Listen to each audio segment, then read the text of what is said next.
എത്ര കണ്ടാലും മതിവരാത്ത എപ്പോൾ ഇട്ടാലും ചിരിക്കുന്ന ഇത്തരത്തിലുള്ള കോമഡികളുടെ രാജാവ് പ്രിയപ്പെട്ട സംവിധായകൻ ഷാഫി ഓർമ്മയായിരിക്കുകയാണ്. അങ്ങനെയാണ് നമ്മൾ ഇന്ന് ഈ ദിനം തുടങ്ങുന്നത്. നമുക്കറിയാം, മിസ്റ്റർ പോഞ്ഞിക്കരയാണെങ്കിലും പ്യാരിയാണെങ്കിലും അതുപോലെ എത്രയോ സിനിമകൾ, 18 സിനിമകൾ അദ്ദേഹം സംവിധാനം ചെയ്തു. അതിൽ ഒട്ടുമിക്കതും ഹിറ്റ് സിനിമകളാണ്. ഒരുപാട് നമ്മളെ ചിരിപ്പിച്ച നമ്മുടെ പ്രിയ കലാകാരൻ വിട പറഞ്ഞിരിക്കുകയാണ്. അത് തന്നെയാണ് നമ്മുടെ ഇന്നത്തെ ഏറ്റവും വലിയ ദുഃഖവും. ജനപ്രിയ സിനിമകളുടെ സംവിധായകൻ ഷാഫി അന്തരിച്ചിരിക്കുന്നു. തലച്ചോറിലെ രക്തസ്രാവത്തെ തുടർന്ന് ആശുപത്രിയിൽ അദ്ദേഹം ചികിത്സയിലായിരുന്നു. ഇന്നലെ രാത്രി 12:30യോടെയാണ് അദ്ദേഹത്തിന്റെ മരണം സംഭവിച്ചത്. വിവരങ്ങളുമായി രഞ്ജിത്ത് രാമചന്ദ്രനാണ് ചേരുന്നത്. രഞ്ജിത്ത്, അത്യന്തം ദുഃഖകരമായ വാർത്ത. നമ്മൾ ഒരുപാട് പ്രതീക്ഷിച്ചിരുന്നതാണ് അദ്ദേഹത്തിന്റെ തിരിച്ചുവരവ്. പക്ഷേ ആ ദുഃഖവാർത്ത ഇന്നലെ 12:30യോടെ സ്ഥിരീകരിച്ചിരിക്കുന്നു. ഇനിയുള്ള കാര്യങ്ങൾ ഏത് രീതിയിലാണ്? സംസ്കാരം എപ്പോഴാണ്? ഇന്നലെ രാത്രി 12:30ക്കാണ് അശ്വതി മലയാള സിനിമയുടെ ഹിറ്റ്മാൻ, അതായത് നമുക്കറിയാം കഴിഞ്ഞ നൂറ്റാണ്ടിൽ ഏറ്റവും കൂടുതൽ മലയാളികളെ കുടുകുട ചിരിപ്പിച്ച സംവിധായകൻ, 21ാം നൂറ്റാണ്ടിൽ, ഈ നൂറ്റാണ്ടിൽ തന്നെ ഏറ്റവും കൂടുതൽ ഹിറ്റുകൾ സമ്മാനിക്കുകയും മലയാളികളെ ഏറ്റവും കൂടുതൽ ചിരിപ്പിക്കുകയും ചെയ്ത സംവിധായകൻ ആരാണ് എന്ന് ചോദിച്ചാൽ അതിനൊറ്റ ഉത്തരവേ ഉള്ളൂ, അത് ഷാഫി എന്നാണ്. അതായത് ഷാഫി തിരശീലയിൽ അവതരിപ്പിച്ച കഥാപാത്രങ്ങൾ, അതിപ്പോൾ നമ്മുടെ മെഗാതാരം മമ്മൂട്ടിയെ പോലും കോമഡി പറയിപ്പിച്ച് ഹിറ്റടിപ്പിച്ച സംവിധായകനാണ് ഷാഫി എന്ന് ഓർക്കുമ്പോഴാണ്.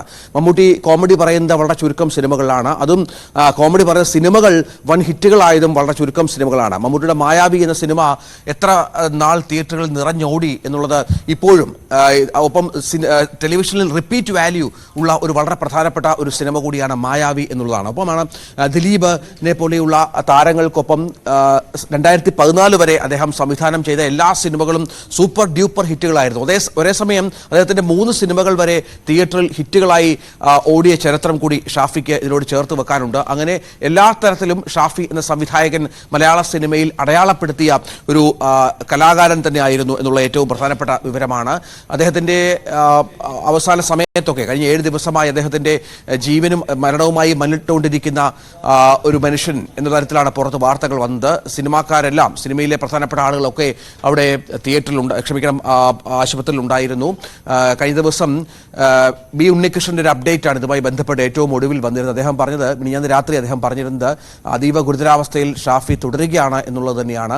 ആന്തരിക രക്തസ്രാവമായിരുന്നു മരണത്തിന് കാരണമായത്. തുടർച്ചയായി ചില ആരോഗ്യ പ്രശ്നങ്ങളൊക്കെ കഴിഞ്ഞ കുറേ നാളുകളായി അദ്ദേഹത്തിന് ഉണ്ടായിരുന്നു എന്നുള്ളതാണ് നമുക്ക് മനസ്സിലാകുന്നത്. അതായത് ഈ തലവേദന പോലെയുള്ള പ്രശ്നങ്ങൾ അദ്ദേഹത്തെ നിരന്തരം അലട്ടിയിരുന്നു. തുടർന്ന് നടത്തിയ പരിശോധനയിലാണ് വളരെ ചെറിയ ഇന്റേണൽ ബ്ലീഡിങ് ആദ്യഘട്ടത്തിൽ, തലച്ചോറിൽ രക്തസ്രാവം ആദ്യഘട്ടത്തിൽ കണ്ടെത്തിയത്. പിന്നീട് അങ്ങോട്ട് അത് ഗുരുതരമാവുകയും തുടർച്ചയായി ചികിത്സകൾ അദ്ദേഹം വിധേയമാവുകയും ഒക്കെ ആയിരുന്നു. പിന്നീടാണ് മരണം സംഭവിക്കുന്ന ഒരു പശ്ചാത്തലം ഉണ്ടായത്. നമുക്കറിയാം, ഷാഫി എന്ന സംവിധായകൻ ഓരോ കഥാപാത്രങ്ങളെ അവതരിപ്പിക്കുമ്പോഴും, അത് ഒരുപാട് കഥാപാത്രങ്ങൾ നമ്മൾ കാത്തിരിക്കാനുണ്ട്. 56 വയസ്സിനുള്ളിൽ അദ്ദേഹം ഈ കല്യാണരാമനും പുലിവാൽ കല്യാണവും തൊമ്മനും മക്കളും മായാവിയും മേരിക്കൊണ്ടൊരു കുഞ്ഞാടും 2 കൺട്രീസും ഒക്കെ തിയേറ്ററുകളിൽ സൃഷ്ടിച്ച ചിരി മഴകൾ അത് ചെറുതല്ല എന്നുള്ളതാണ് ഏറ്റവും പ്രധാനപ്പെട്ട കാര്യം.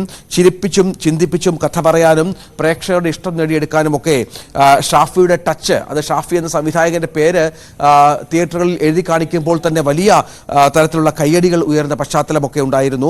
18 സിനിമകൾ, 24 വർഷം നീണ്ട കരിയറിൽ 18 സിനിമകൾ അദ്ദേഹത്തിന്റെ ഭാഗത്ത് നിന്ന് ഉണ്ടായി എന്നുള്ളതായിരുന്നു. തുടർച്ചയായി 6 ഹിറ്റുകൾ, അതായത് തുടർച്ചയായി 6 ഹിറ്റുകൾ. 1995 രാജസേനന്റെ അസിസ്റ്റന്റ് ഡയറക്ടറായാണ് അദ്ദേഹം തന്റെ കരിയറിന് തുടക്കം കുറിക്കുകയും മറ്റും ചെയ്തത്. പിന്നീട് റാഫി മെക്കാർട്ടിന്റെ സിദ്ദിഖ് അടക്കമുള്ളവർ സഹായി അദ്ദേഹം മാറുന്ന പശ്ചാത്തലമൊക്കെ ഉണ്ടായി. അങ്ങനെ മലയാള സിനിമയുടെ കൊച്ചിയുടെ ഒരു പരമ്പരയുണ്ട്. കൊച്ചിയിൽ ഇപ്പോൾ സിദ്ദിഖ്, ലാൽ, റാഫി മെക്കാർട്ടിൻ, ഷാഫി എന്നീ പറയുന്ന ആളുകളുടെ സിനിമകൾ എന്ന് പറയുന്നത് മലയാള സിനിമാ പ്രേക്ഷകർ അത്യന്തം ആവേശത്തോടെ സ്വീകരിച്ച സിനിമകളാണ്. 2001 വൺ മാൻ ഷോ എന്ന ജയറാം ചിത്രത്തിലൂടെയാണ് ഷാഫി സംവിധായകനായി അരങ്ങേറ്റം കുറിക്കുന്നത്. അതിന്റെ തിരക്കഥ റാഫി മെക്കാർട്ടിനായിരുന്നു. വ്യത്യസ്തമായ ശൈലിയിലുള്ള ആ സിനിമ വലിയ ഹിറ്റായി മാറി, സൂപ്പർ ഹിറ്റായി. ലാലിന്റെയും ഇപ്പോൾ ശ്രീ ഹരിശ്രീ അശോകൻ നമുക്കൊപ്പം ചേരുകയാണ്. ശ്രീ ഹരിശ്രീ അശോകൻ, നമ്മുടെ സംവിധായകൻ ഷാഫി അന്തരിച്ചിരിക്കുകയാണ്. അങ്ങ് എങ്ങനെയാണ് അദ്ദേഹത്തെ ഓർക്കുന്നത്? ഷാഫിയെ ഒരുപാട് വർഷങ്ങൾ നാട്ടുകാരൻ കൂടിയാണ്. സംവിധാന രംഗത്തേക്ക് വരുന്നതിന് മുമ്പുള്ള സൗഹൃദമാണ്. പിന്നെ ഞങ്ങൾ കൂടുതൽ സിനിമയിലൂടെ അടുത്തപ്പോൾ പഞ്ചാബി ഹൗസിന്റെ അസോസിയേറ്റ് ഡയറക്ടറായിരുന്നു. അങ്ങനെ അതിനുശേഷം അദ്ദേഹം ഷാഫി ഡയറക്ട് ചെയ്ത സിനിമകളിലെല്ലാം അഭിനയിക്കാനും കഴിഞ്ഞു. 10-16 സിനിമകൾ സ്വതന്ത്ര സംവിധാനമായിട്ട് ചെയ്തിട്ടുണ്ട്. അതിൽ ചില സിനിമകളിൽ എനിക്ക് അഭിനയിക്കാൻ കഴിഞ്ഞിട്ടുണ്ട്. വളരെ നല്ല സംവിധായകനാണ്. കൂടുതലും ഹ്യൂമർ സിനിമകൾക്ക് ഒരുപാട് സിനിമകൾക്ക് ജന്മം നൽകിയിട്ടുള്ള ഒരു സംവിധായകനാണ്. പിന്നെ നല്ല സൗഹൃദമാണ്. എല്ലാവരോടും വളരെ സ്നേഹത്തോടെ പെരുമാറാൻ കഴിവുള്ള അദ്ദേഹത്തിന്റെ കുടുംബമൊക്കെ ആയിട്ട് വളരെ ബന്ധമുള്ളതാണ്. സിനിമകള് അദ്ദേഹം ഇറക്കിയ സിനിമകളെല്ലാം തന്നെ ഹിറ്റാണ്. ഇനി അടുത്ത് കഴിഞ്ഞ ദിവസമാണ് ഞാൻ പത്രത്തിലൂടെ ഹാസ്യത്തെക്കുറിച്ച് പലരും എഴുതിയപ്പോ ഷാഫിയും എഴുതിയിട്ടുണ്ടായിരുന്നു. അതിൽ പഞ്ചാബി ഹൗസിനെ കുറിച്ചിട്ടായിരുന്നു അദ്ദേഹം ഷാഫി പറഞ്ഞത്. അന്ന് ഞാൻ വിളിച്ചിരുന്നു ഷാഫിയെ. വിളിച്ചപ്പോ ഷാഫിയെ കിട്ടിയില്ല എനിക്ക്. കാരണം വിളിച്ചാലുടനെ എടുക്കുന്ന ആളാണ്. ഇല്ലെങ്കിൽ അന്ന് കുറച്ച് കഴിയുമ്പോൾ തന്നെ വിളിക്കും, എപ്പോ വിളിച്ചാലും. വൈകുന്നേരം ആയപ്പോഴും അദ്ദേഹം തിരിച്ചു വിളിച്ചില്ല. ഞാൻ പിന്നെ റാഫിയെ വിളിച്ചു. എന്താണ് വിശേഷം അറിയാനായിട്ട് വിളിച്ചപ്പോൾ പറഞ്ഞത് അങ്ങനെ ഹോസ്പിറ്റലിലാണ്, സുഖമില്ല എന്ന് പറഞ്ഞു. അപ്പൊ ഞാൻ വിചാരിച്ച അങ്ങനെ വലിയ കുഴപ്പമൊന്നും ഉണ്ടാവില്ല എന്ന് കരുതി ഞാൻ പിന്നെ വീണ്ടും വിളിച്ചപ്പോഴാണ് അറിഞ്ഞത് ഇത്തിരി ICUലാണ് എന്നറിഞ്ഞത്. പിന്നെ ഹോസ്പിറ്റലിൽ പോയി. അവിടെ ചെന്നപ്പോ ICUലാണ്, കുഴപ്പമൊന്നും ഇല്ലാത്തൊരവസ്ഥയാണെന്ന് അറിഞ്ഞത്. പിന്നീട് ദിവസം കഴിയുന്തോറും അതിങ്ങനെ കുറച്ച് കുഴപ്പത്തിലേക്ക് വന്നു. പിന്നെ ഇന്നലെ രാത്രിയാണ് മരിച്ചത്. എന്തായാലും നല്ലൊരു സുഹൃത്തിനെയും നല്ലൊരു സംവിധായകനെയും നമുക്ക് എല്ലാവർക്കും നഷ്ടപ്പെട്ടു. വളരെ വിഷമമുണ്ട് അദ്ദേഹത്തിന്റെ വേർപാടിൽ. ശ്രീ ഹരീഷ് അശോകൻ, നമുക്ക് ഇപ്പോഴും ചിരിക്കാൻ പറ്റുന്ന കുറെ സിനിമകൾ എന്നുള്ളതാണ് അദ്ദേഹത്തിന്റെ പ്രത്യേകത. ഇപ്പോഴും മീമായിട്ടും അല്ലെങ്കിൽ നമ്മൾ വാട്സാപ്പിൽ ഒരു എന്തെങ്കിലും ഒരു സാഹചര്യം വരുമ്പോൾ അയച്ചു കൊടുക്കുന്നതും ഒക്കെ കൂടുതൽ പരിശോധിക്കുകയാണെങ്കിൽ ഷാഫിയുടെ സിനിമകളുടെ രംഗങ്ങളായിരിക്കും. അത്തരത്തിൽ ഈ ചിരി അത്തരത്തിൽ ബുദ്ധിമുട്ടുള്ള കാര്യമാണ് ചിരിപ്പിക്കുക എന്നുള്ളത്. അപ്പോൾ ഒരു നടൻ എന്ന നിലയിൽ താങ്കൾ എങ്ങനെയാണ് ഒരു സംവിധായകൻ എന്ന നിലയിൽ അദ്ദേഹത്തെ കാണുന്നത്? സ്വാതന്ത്ര്യം തന്നിട്ടുള്ളൊരു സംവിധായകനാണ്, നമുക്ക് സ്ക്രിപ്റ്റിന് അപ്പുറത്തേക്ക് ഇംപ്രവൈസ് ചെയ്യാനൊക്കെ. അതെ, തീർച്ചയായിട്ടും. നമ്മൾ ഒരു സിനിമയുടെ ഒരു സീൻ എടുക്കുമ്പോൾ തന്നെ ഞങ്ങൾ ആ സീൻ എടുത്ത് വെച്ചിട്ട് അതിനെക്കുറിച്ച് ഡിസ്കസ് ചെയ്ത് ഷൂട്ടിംഗ് സമയത്ത് അതൊന്ന് ഇംപ്രമൈസ് എല്ലാവരും കൂടി ഇംപ്രമൈസ് ചെയ്തുമ്പോഴും പുള്ളിയുടെ ചിരി കാണുമ്പോൾ ഭയങ്കര നമുക്ക് അത്ഭുതം തോന്നും. കാരണം വെച്ചാൽ അത് ആസ്വദിക്കുകയാണ് ശരിക്കും. അതിനുശേഷമാണ് അദ്ദേഹം സീൻ എടുക്കുകയുള്ളൂ. അപ്പൊ ഒരു ചെറിയ സംഭവം നമ്മൾ ഡെവലപ്പ് ചെയ്യാൻ നേരത്ത് ആരുടെ സജഷൻ ആണെങ്കിലും നടൻ എന്ന നിലയിൽ നടന്റെ മാത്രമല്ല കൂടെ നിൽക്കുന്ന ക്യാമറമാന്റെയും അസിസ്റ്റൻസിന്റെയും എല്ലാവരുടെയും സജഷൻ സ്വീകരിക്കും. നല്ലതാണെങ്കിൽ സ്വീകരിക്കാൻ കഴിയുള്ള നല്ല സെൻസുള്ള ഒരാളാണ്. അപ്പൊ എന്താ പറയുക, അത് നമ്മളെ വിട്ടു പിരിഞ്ഞു പോയി. വളരെ വിഷമവും സങ്കടമൊക്കെ ഉണ്ട്. മലയാള സിനിമയ്ക്ക് നല്ല നഷ്ടം തന്നെയാണ്. കാരണം അത്തരത്തിലുള്ള സിനിമകൾ ഉണ്ടാക്കാൻ കഴിയുന്ന സംവിധായകർ വളരെ കുറവാണ്. അദ്ദേഹം രാജ് സാറിന്റെ കൂടെ ആദ്യം ജോയിൻ ചെയ്യുന്നത് അസിസ്റ്റന്റ് ഡയറക്ടറായിട്ട്. അവിടെ നിങ്ങളുടെ ഉണ്ടായിരുന്ന ഡെവലപ്മെന്റ് ഭയങ്കരമാണ്. ഇൻഡിപെൻഡന്റ് ആയിട്ട് ചെയ്യുന്നത് വരെയും ഒക്കെ ഒരുപാട് സിനിമകളിൽ അദ്ദേഹത്തിന് സഹകരിക്കാൻ പറ്റി. വേർപാടിന് വളരെ വിഷമമുണ്ട്. വളരെയധികം നന്ദി. ശ്രീ ഹരീഷ് അശോകനാണ് നമ്മളോട് സംസാരിച്ചത്. ഷാഫി ഇന്നലെ 12:30 അദ്ദേഹത്തിന്റെ വിയോഗ വാർത്ത പുറത്തേക്ക് വന്നത്. അത്യന്തം ദുഃഖകരമാണ് ഈ അവസ്ഥ എന്നുള്ളതാണ്. വലിയൊരു കലാകാരനെ നമുക്ക് നഷ്ടമായിരിക്കുന്നു എന്നുള്ളതാണ്. രഞ്ജിത്ത് രാമചന്ദ്രനിലേക്ക് ഒരിക്കൽ കൂടി. രഞ്ജിത്ത് നേരത്തെ പറഞ്ഞ വൺമാൻ ഷോ, സ്വതന്ത്ര സംവിധായകനായുള്ള ആദ്യ ചിത്രം, ആ വൺമാൻ ഷോ മുതൽ ഇങ്ങോട്ടുള്ള ചിത്രങ്ങൾ ഏതും, ഷാഫിയുടെ ഏത് ചിത്രവും, അത് പുലിവാൽ കല്യാണമാകട്ടെ, കല്യാണരാമനാകട്ടെ, മായാവി ആകട്ടെ, ചോക്ലേറ്റ് ആകട്ടെ, ഏതെടുത്താലും ഒരു ആഘോഷമാക്കി, സിനിമയെ ഒരു ആഘോഷമാക്കിയ സംവിധായകൻ കൂടിയാണ് വിട പറയുന്നത്. തീർച്ചയായും അദ്ദേഹത്തിന്റെ സിനിമകൾ നമ്മൾ പരിശോധിച്ചാൽ ഈ 17 സിനിമകളിൽ ഏതാണ്ട് 15 സിനിമകളും സൂപ്പർ ഡ്യൂപ്പർ ഹിറ്റുകളായിരുന്നു എന്നുള്ളതാണ്. അദ്ദേഹത്തിന്റെ നമുക്കറിയാം 2002 കല്യാണരാമന്റെ വലിയ വിജയത്തോടെയാണ് ദിലീപ് എന്ന നടൻ സൂപ്പർ താര പദവിയിലേക്ക് ഉയർത്തപ്പെടുന്ന ഒരു പശ്ചാത്തലമുണ്ടായത്. അന്ന് ആ സിനിമയിൽ ഓരോ താരങ്ങളുടെയും പ്രകടനമെന്ന് പറയുന്നത് ഏറ്റവും കൂടുതൽ, നേരത്തെ ഞാൻ പറഞ്ഞതുപോലെ സിനിമകളിൽ ഈ ടെലിവിഷനുകളിൽ, നേരത്തെ അശ്വതി പറഞ്ഞ നമ്മുടെ വാട്സപ്പ് ഗ്രൂപ്പുകളിൽ, സോഷ്യൽ മീഡിയയിലൊക്കെ ഏറ്റവും കൂടുതൽ റിപ്പീറ്റഡ് ആയിട്ട് കാണുന്ന രംഗങ്ങൾ ഏതുണ്ട്, സിനിമകൾ ഏതുണ്ട് എന്നുള്ളത് ചേർത്ത് വെച്ചാൽ അത് ഈ പറഞ്ഞതുപോലെ ഷാഫിയുടെ സിനിമകളാണ് എന്നുള്ളത് ഏറ്റവും പ്രധാനപ്പെട്ട കാര്യമാണ്. തിരക്കഥാകൃത്തുക്കളായ റാഫി മക്കാട്ടിൻ, ബെന്നി പി നായരമ്പലം തുടങ്ങിയ ആളുകളും ഷാഫിയുടെ സിനിമകൾ കൂടി മലയാളത്തിലെ ഏറ്റവും വാല്യുബിൾ ആയിട്ടുള്ള സ്ക്രിപ്റ്റ് റൈറ്റേഴ്സായി മാറുന്ന പശ്ചാത്തലമൊക്കെ നമ്മൾ കണ്ടു. ഒപ്പം പ്രധാനപ്പെട്ട പല നടന്മാരും ജയസൂര്യയും കാവ്യമാധവനെയും വെച്ചെടുത്ത പുലിവാൽ കല്യാണം എന്ന സിനിമ, ജയസൂര്യയൊക്കെ മലയാള സിനിമയിലേക്ക് കടന്നു വരുന്ന സമയത്ത് അദ്ദേഹത്തിന് വലിയ സൂപ്പർ ഹിറ്റ് സമ്മാനിച്ച സംവിധായകൻ കൂടിയായിരുന്നു റാഫി എന്നതുകൂടി ചേർത്ത് വെക്കണം. പൃഥ്വിരാജ് 2007 പൃഥ്വിരാജിന്റെ ചോക്ലേറ്റ് എന്ന സിനിമ നമുക്കറിയാം. അത് ക്യാമ്പസിന്റെ പശ്ചാത്തലത്തിൽ എടുത്ത സിനിമ, ചിരിയുടെ കൂടി മേൻപൊടി ചേർത്തുകൊണ്ട് എടുത്ത സിനിമ. അത് സൂപ്പർ ഡ്യൂപ്പർ ഹിറ്റായിരുന്നു.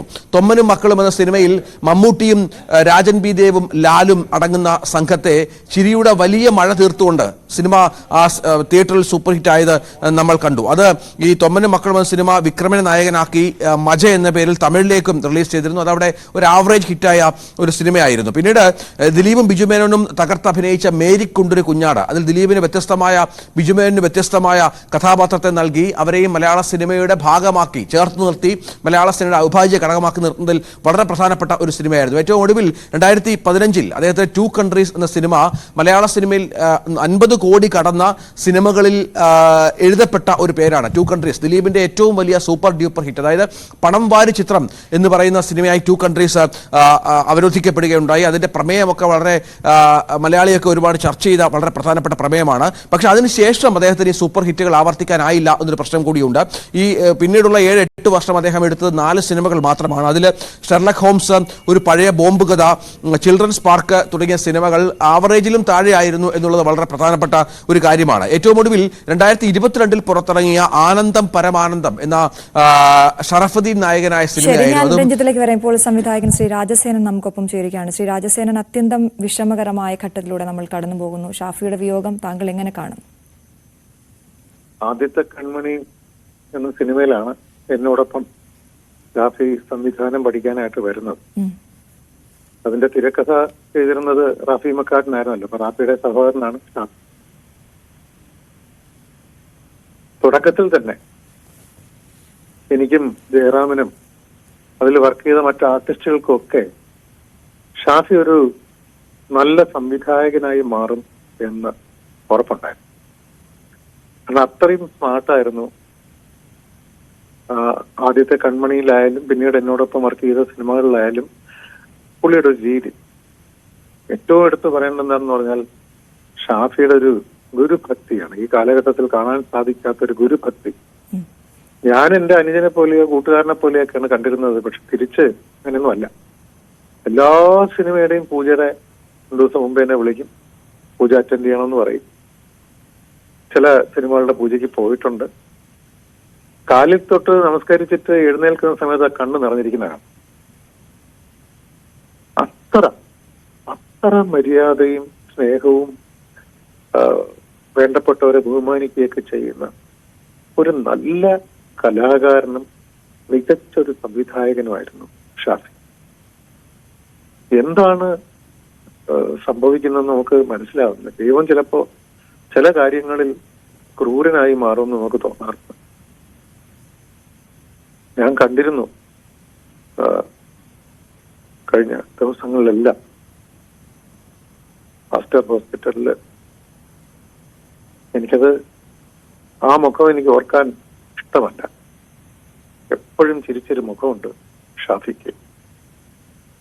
ആ മുഖം എന്നും ഓർത്തുകൊണ്ട് മലയാളിക്ക് സംഭവിച്ച തീരാ നഷ്ടം, ഒരു ചലച്ചിത്രകാരൻ വേർപെട്ടു പോയ ആ നഷ്ടം, എനിക്ക് നഷ്ടപ്പെട്ടത് എന്റെ പ്രിയപ്പെട്ട അനുജനെ, കൂട്ടുകാരനെ, അരുമ ശിഷ്യനെ. തീർച്ചയായിട്ടും അങ്ങയുടെ ദുഃഖം ഞങ്ങൾക്ക് മനസ്സിലാകുന്നുണ്ട്. പക്ഷെ അദ്ദേഹം ചെയ്തു വെച്ചിട്ട് പോയ അദ്ദേഹത്തിന്റെ കല അതിവിടെ ഇങ്ങനെ നിൽക്കും. നമ്മളിപ്പോഴും ഈ കാലഘട്ടത്തിലും പല സിനിമകളുടെയും ക്ലിപ്പുകൾ അങ്ങോട്ടും ഇങ്ങോട്ടുമൊക്കെ വാട്സപ്പിലൂടെ അയച്ചു കൊടുക്കുന്നതിൽ ഏറ്റവും കൂടുതൽ അദ്ദേഹത്തിന്റെ ആയിരിക്കും. അദ്ദേഹം കാലഘട്ടത്തിനപ്പുറം സഞ്ചരിച്ച ഒരാളാണെന്ന് പറയാൻ കഴിയുമല്ലോ. ഞങ്ങൾക്ക് മികച്ച ഒരു സംവിധായകൻ എന്ന രീതിയിലാണ് ഷാഫി അറിയുക. അനുജൻ എന്ന രീതിയിൽ, ഒരു മനുഷ്യൻ എന്ന രീതിയിൽ അദ്ദേഹം എന്തായിരുന്നു?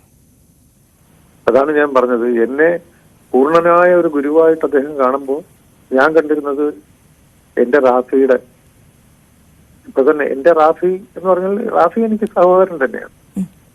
ആ റാഫിയുടെ അനുജൻ എന്റെ കൂടെ നിരന്തരം വർക്ക് ചെയ്യുന്നു. ഷാഫി പിന്നെ സിദ്ദിഖ് ലാലിനോടൊപ്പം വർക്ക് ചെയ്തു, റാഫി മക്കാടിനോടും വർക്ക് ചെയ്തു. ആ ഒരു ചിട്ട ഷാഫിയുടെ മേക്കിങ്ങിലും ഷൂട്ടിംഗ് സെറ്റിലും ഒക്കെ ഉണ്ടായിരുന്നു. ഇപ്പോ ഞാൻ ഹോസ്പിറ്റലിൽ നിൽക്കുമ്പോൾ അവിടെ വന്ന സിനിമ സുഹൃത്തുക്കളിൽ പലരും എന്നോട് പറയുന്നുണ്ടായിരുന്നു, പ്രത്യേകിച്ച് ആർട്ടിസ്റ്റുകൾ പോലും. ഷൂട്ടിംഗ് നടക്കുന്ന സമയത്ത് രാജസേനൻ എന്നുള്ള പേര് നിരന്തരം ഉപയോഗിക്കുമായിരുന്നു. എന്റെ ഗുരു, എന്റെ ഗുരു. അപ്പോ നമുക്ക് എന്താണ് നഷ്ടപ്പെട്ടത്? ഏറ്റവും പ്രിയപ്പെട്ട ഒരാളെ, ഇടയ്ക്ക് വിളിച്ച് വിശേഷങ്ങൾ ചോദിക്കുന്ന ഒരാളെ, സാറിന്റെ സിനിമ എന്നാ തുടങ്ങുന്നതെന്ന് ചോദിക്കുന്ന ഒരാളെ. എന്റെ കഴിഞ്ഞ സിനിമ തിയേറ്ററിൽ കണ്ടിട്ട് എന്നെ വിളിച്ച് ഗംഭീരമായിട്ട് അപ്രിഷിയേറ്റ് ചെയ്തു. ആ സിനിമ ഷാഫിക്ക് ശരിക്കും ഉൾക്കൊള്ളാൻ സാധിച്ചു. ഒരുപാട് നല്ല കാര്യങ്ങൾ ആ സിനിമയെ കുറിച്ച് എന്നോട് സംസാരിച്ചു. അത് ഗുരു എന്നുള്ള നിലയ്ക്ക് വെറുതെ പൊഴുത്താനല്ല. എന്റെ ഏതെങ്കിലും മോശം സിനിമ വന്നിട്ടുണ്ടെങ്കിൽ അപ്പൊ വിളിച്ചിട്ട് സിനിമ ശരിയായല്ലോ സാറേ എന്നും പറഞ്ഞിട്ടുണ്ട്. അതാണല്ലോ യഥാർത്ഥ മനുഷ്യൻ. ഇങ്ങനെ ഒരാളെയാണ് നഷ്ടമായത്. തീർച്ചയായും താങ്കളുടെ ദുഃഖത്തിൽ ഞങ്ങളും പങ്കുചേരുകയാണ്. ശ്രീ രാജസേനാണ് നമ്മളോട് സംസാരിച്ചത്. അത്യന്തം ദുഃഖത്തിലാണ് സിനിമാ ലോകം. വലിയ ഒരു കലാകാരനെ നഷ്ടമായിരിക്കുന്നു. ഒരു കറുത്ത ദിനമായി മലയാള സിനിമയിൽ ഇത് ഓർമ്മിക്കപ്പെടും. രഞ്ജിത്ത് രാമചന്ദ്രൻ തുടരുന്നുണ്ട്. രഞ്ജിത്ത്, നമ്മൾ പറഞ്ഞുകൊണ്ടിരുന്ന അദ്ദേഹത്തിൻ്റെ സിനിമകളുടെ വിശേഷങ്ങളായിരുന്നു, പ്രത്യേകതകളായിരുന്നു. അതിൽ പ്രധാനപ്പെട്ട കഥാപാത്രങ്ങൾ ശ്രദ്ധേയരാവുക എന്നതൊരു സിനിമയെ സംബന്ധിച്ചിടത്തോളം അത് പുതുമയല്ല. പക്ഷേ അതിനപ്പുറത്തേക്ക് കോമഡി കഥാപാത്രങ്ങൾ അല്ലെങ്കിൽ സൈഡായി നിൽക്കുന്ന കഥാപാത്രങ്ങൾ, അവരിലേക്ക് കൂടുതൽ ശ്രദ്ധ പോകുന്ന ചിത്രങ്ങളായിരുന്നു ഷാഫിയുടേതെന്ന് പറയാം. പ്രത്യേകിച്ച് എടുത്തു പറയുമ്പോൾ മായാവിയിലെ കണ്ണൻ ശ്രാങ്കായാലും പുലിവാൽ കല്യാണത്തിലെ മണവാളിനാണെങ്കിലും അങ്ങനെയൊക്കെ സലിം കുമാറുമായി അങ്ങേയറ്റം, സലിം കുമാർ ഇല്ലാത്തൊരു സിനിമയുണ്ടോ എന്നുള്ളതാണ്. അപ്പോൾ അത്തരത്തിൽ സലിം കുമാറിനെ ഒരു കാണുമ്പോൾ തന്നെ നമുക്ക് ചിരി വരുന്ന ഒരു ആളാക്കി നിർത്താൻ, ഒരു ഐക്കണാക്കി നിർത്താൻ ഷാഫിക്ക് സാധിച്ചിരുന്നു. നമുക്ക് അങ്ങനെ വിലയിരുത്തണം അശ്വതി. ഈ സലിം കുമാർ മാത്രമല്ല, സുരാജ് വെഞ്ഞാറമൂട് എന്ന നടൻ, സുരാജിന് മായാവിയിൽ ഒരു മുഴുനീള കഥാപാത്രം നൽകുന്നതിലൂടെ സുരാജ് വെഞ്ഞാറമൂട് എന്ന നടനെ മലയാള സിനിമയിൽ അടയാളപ്പെടുത്തിയ ഒരു സംവിധായകൻ കൂടിയാണ് ഷാഫി എന്നുള്ളത്. അദ്ദേഹത്തിൻ്റെയൊക്കെ ദശമൂലം ദാമു എന്ന കഥാപാത്രത്തെ സമ്മാനിക്കുന്നതിലൂടെ മലയാള സിനിമയിൽ ചരിത്രത്തിൽ ഒരുപക്ഷെ ഏറ്റവും കൂടുതൽ നേരത്തെ പറഞ്ഞതുപോലെ മലയാളി പ്രേക്ഷകർ ആവർത്തിച്ച് ചിരിക്കുന്ന ചില മാനരസങ്ങളിലൂടെ സുരാജിനെ മലയാള സിനിമയിൽ ഒഴിവാക്കാനാകാത്ത വിധം ചേർത്ത് നിർത്തിയ ഒരു സംവിധായകൻ കൂടിയാണ് ഷാഫി.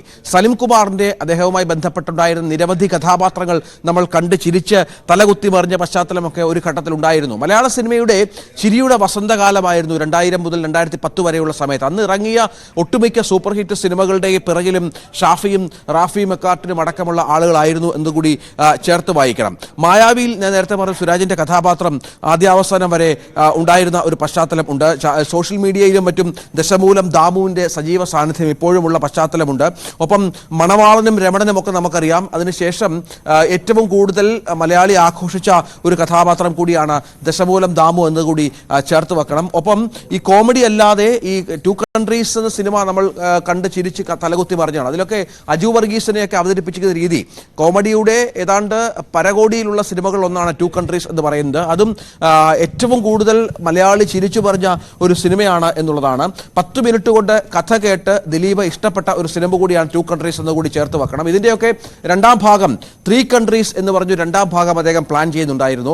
മറ്റൊന്ന് ഹലോ മായാവി, മമ്മൂട്ടിയെയും മോഹൻലാലിനെയും നായകന്മാരാക്കി മോഹൻലാലിൻ്റെ പഴയ സിനിമയായ ഹലോയിലെ കഥാപാത്രവും മമ്മൂട്ടിയുടെ മായാവിയിലെ കഥാപാത്രവും രണ്ടും ചേർത്തുള്ള ഒരു സിനിമ ഹലോ മായാവി എന്ന സിനിമയും റാഫിയുടെ ആലോചന ഉണ്ടായിരുന്നു എന്നാണ് മനസ്സിലാകുന്നത്. അത്തരത്തിൽ നിരവധി പ്രോജക്റ്റുകൾ മനസ്സിലാക്കുന്നത് ഏറ്റവും ഒടുവിൽ ഉദയകൃഷ്ണൻ CBK തോമസിലെ ഉദയകൃഷ്ണനൊപ്പം ഒരു സിനിമയുടെ പ്രവർത്തനത്തിലായിരുന്നു ഷാഫി എന്നുള്ളതാണ്. ആ സമയത്താണ് അദ്ദേഹത്തിന് ഇത്തരത്തിൽ ഒരു രോഗം പിടിപെടുകയും പിന്നീട് അത് വഷളാവുകയും ഗുരുതരമാവുകയും മറ്റും ചെയ്തു. നേരത്തെ രാജസേനൊക്കെ പറഞ്ഞതുപോലെ ഏറ്റവും ചിരിച്ച മുഖത്തോടു കൂടി മാത്രം എല്ലാവരോടും ഏറ്റവും മാന്യമായി പെരുമാറുകയും മറ്റും ചെയ്യുന്ന അന്തസ്സായി എല്ലാവരോടും നടന്മാരോടും കഥാപാത്രങ്ങളെ ഒരുക്കുന്നതിലുള്ള കാര്യങ്ങൾ വിവരിക്കുകയും മറ്റും ചെയ്യുന്ന മലയാള സിനിമയുടെ നല്ല മനുഷ്യന്മാരിൽ ഒരാൾ എന്നാണ് ഇന്നലെയൊക്കെ നമ്മൾ സംസാരിക്കുമ്പോൾ ചില സിനിമാ പ്രവർത്തകർ പറയുന്നത്. അത്രത്തോളം അദ്ദേഹം മലയാള സിനിമയെ ചേർത്ത് നിർത്തിയിരുന്നു. അത്രയധികം ബന്ധങ്ങൾ അദ്ദേഹത്തിൻ്റെ മലയാള സിനിമയിൽ ഉണ്ടായിരുന്നു. കൊച്ചിൻ ഹനീഫയെ പോലെ ഉള്ള നടൻ, അദ്ദേഹത്തെ നമുക്കറിയാം വളരെ ചെറുതിലെ മുതൽ കൊച്ചിൻ ഹനീഫയുമായി ബന്ധമുള്ള ആളാണ്. അദ്ദേഹത്തിന് അനവധി കഥാപാത്രങ്ങൾ മലയാള സിനിമയിൽ നൽകുകയും അതൊക്കെ മലയാള പ്രേക്ഷകർ ഏറ്റുവാങ്ങുകയും മറ്റും ചെയ്തതാണ്. പുലിവാൽ കല്യാണത്തിലെയും മറ്റും കൊച്ചിൻ ഹനീഫയുടെ കഥാപാത്രങ്ങളൊക്കെ ഇവിടെ ഓർത്തു വെക്കണം. അങ്ങനെ മലയാള സിനിമയിലെ ഒട്ടുമിക്ക ഹാസ്യ നടന്മാർക്കും ഹാസ്യ കഥാപാത്രങ്ങൾക്കും രൂപം നൽകാൻ അതിന് പിന്നണിയിൽ പ്രവർത്തിക്കാൻ ഏറെ അധ്വാനിച്ച ഒരാൾ കൂടിയാണ്. ഞാൻ നേരത്തെ പറഞ്ഞ പോലെ ഒരേ സമയത്ത് തന്നെ 3 സിനിമകൾ അദ്ദേഹത്തിൻ്റെതായി സൂപ്പർ ഹിറ്റായി തിയേറ്ററുകളിൽ ഓടിയിരുന്ന ഒരു സമയമുണ്ടായിരുന്നു. ഒപ്പം തുടർച്ചയായി 6 ഹിറ്റുകൾ ഷാഫിയുടെ സംവിധാനത്തിൽ പുറത്തു വന്നു. പക്ഷെ 2014 ശേഷം 2 കൺട്രീസിന് ശേഷം സിനിമകളിൽ അത്രത്തോളം അദ്ദേഹം സജീവമായിരുന്നില്ല എന്ന വളരെ പ്രധാനപ്പെട്ട ഒരു കാര്യം കൂടിയുണ്ട്. 2014 മുതൽ ഈ 2025 വരെ 4 സിനിമകൾ മാത്രമാണ് അദ്ദേഹത്തിൻ്റെ ഇറങ്ങിയത്. പക്ഷേ ഈ 4 സിനിമകളും അത് അത്ര തിയേറ്ററുകളിൽ വിജയം കണ്ടില്ല എന്നുള്ളതാണ്. മലയാള സിനിമയുടെ മാറ്റത്തിൻ്റെ ഒരു സമയം കൂടിയായിരുന്നു ഈ 2015 മുതലുള്ള സമയം എന്നുകൂടി ചേർത്ത് വെക്കണം. കോവിഡ് കാലമൊക്കെ അദ്ദേഹത്തിന് ഒരുപാട് പുറകോട്ടടിച്ചിരുന്നു. കാരണം അദ്ദേഹത്തിൻ്റെ രോഗവുമായി ബന്ധപ്പെട്ട് അദ്ദേഹത്തിൻ്റെ ശാരീരിക പ്രശ്നങ്ങളുമായൊക്കെ ബന്ധപ്പെട്ട് അദ്ദേഹത്തിന് അല്പം ഒന്ന് പുറകോട്ട് പോകേണ്ടി വന്നുവെങ്കിൽ പോലും നേരത്തെ ശ്രീ ഹരിശ്രീ അശോകനും രാജസേനും ഒക്കെ പറഞ്ഞതുപോലെ അദ്ദേഹം എഴുതി വെച്ച കഥാപാത്രങ്ങൾ, അദ്ദേഹം സംവിധാനം ചെയ്ത കഥാപാത്രങ്ങൾ എന്നും മലയാള സിനിമാ പ്രേക്ഷകർ ഓർത്തിരിക്കും എന്ന കാര്യത്തിൽ സംശയമില്ല. ഇന്നിപ്പോൾ അദ്ദേഹത്തിൻ്റെ വൈകുന്നേരത്തോടു കൂടിയാണ് സംസ്കാര ചടങ്ങുകൾ നിശ്ചയിച്ചിരിക്കുന്നത് എന്നാണ് മനസ്സിലാകുന്നത്. ഇപ്പോൾ അദ്ദേഹത്തിൻ്റെ വീട്ടിലാണ് ഭൗതിക ശരീരം ഉള്ളത്. അല്പസമയത്തിന് ശേഷം കൊച്ചിയിൽ പൊതുദർശനം ഉണ്ടാകും. മലയാള സിനിമയുടെ ഒരു വലിയ പരിച്ഛേദം തന്നെ അങ്ങോട്ടേക്ക് ഒഴുകിയെത്തുമെന്ന കാര്യത്തിൽ സംശയമില്ല. ഈ നേരത്തെ പറഞ്ഞ പോലെ നായകന്മാരെ അല്ലെങ്കിൽ കോമഡി താരങ്ങളെ മാത്രമല്ല ഒരുപാട് നായികമാരെയും ഭാവനയെ പോലെയുള്ള ആളുകളെയൊക്കെ മലയാള സിനിമയിൽ പ്രതിഷ്ഠിച്ചതിന് പിന്നിലുള്ള ഒരു വളരെ പ്രധാനപ്പെട്ട ഒരാൾ കൂടിയാണ്. ഭാവന, ഗോപിക തുടങ്ങിയ നായികമാർക്ക് ഏറെ സ്പേസ് നൽകിയ ഒരു സംവിധായകൻ കൂടിയാണ് ഷാഫി എന്നതുകൂടി ചേർത്ത് വെക്കണം. അദ്ദേഹത്തിൻ്റെ സിനിമകളിൽ സ്ത്രീ കഥാപാത്രങ്ങൾക്കും പ്രാധാന്യം നൽകിയിരുന്നു. 2 കൺട്രീസിലൊക്കെ മമത മോഹൻദാസിനെ ഒരു പ്രത്യേക ശൈലിയിൽ അവതരിപ്പിക്കുകയും കോമഡി നന്നായി വർക്കൗട്ട് ചെയ്യിപ്പിക്കുകയും ഒക്കെ ചെയ്ത സംവിധായകൻ കൂടിയാണ് ഷാഫി എന്ന് ചേർത്ത് വെക്കണം. അങ്ങനെ അദ്ദേഹത്തിൻ്റെ സിനിമകളിലെ സ്ത്രീ കഥാപാത്രങ്ങളും എപ്പോഴും പ്രാധാന്യത്തോടു കൂടി, സാധാരണ കോമഡി സിനിമകളിൽ, തമാശ സിനിമകളിലൊക്കെ സ്ത്രീ കഥാപാത്രങ്ങൾ അത്ര പ്രാധാന്യം ഉണ്ടാകാറില്ല. ഇപ്പോൾ 2 കൺട്രീസ് എടുത്താലും, മേരിക്കൊണ്ടൊരു കുഞ്ഞാട് എന്ന സിനിമ എടുത്താലും, മായാവി എടുത്താലും അതിലെ സ്ത്രീ കഥാപാത്രങ്ങൾക്ക് ഒരുപാട് പ്രാധാന്യം നൽകി തന്നെയാണ് അദ്ദേഹം ആ സിനിമകൾ സൃഷ്ടിച്ചത് എന്നുകൂടി ചേർത്ത് വെക്കണം. അങ്ങനെ മലയാള സിനിമയിൽ നല്ല നായികമാർക്ക് സ്ഥാനം ഉറപ്പിക്കാനും അദ്ദേഹത്തിന് സിനിമകളിലൂടെ സാധിച്ചിരുന്നു എന്ന വളരെ പ്രധാനപ്പെട്ട ഒരു കാര്യം കൂടിയുണ്ട്. അങ്ങനെ വലിയ നഷ്ടമാണ് സിനിമയ്ക്ക് ഉണ്ടാകുന്നത് എന്ന കാര്യത്തിൽ സംശയമില്ല. ഒരുപാട് ആളുകൾ അദ്ദേഹത്തെക്കുറിച്ച് ഓർത്തെടുക്കാനുണ്ട് എന്ന വളരെ പ്രധാനപ്പെട്ട ഒരു കാര്യം കൂടി ഇതിനോട് ചേർത്ത് വെക്കുന്ന പശ്ചാത്തലം കൂടിയുണ്ട്. ഒട്ടും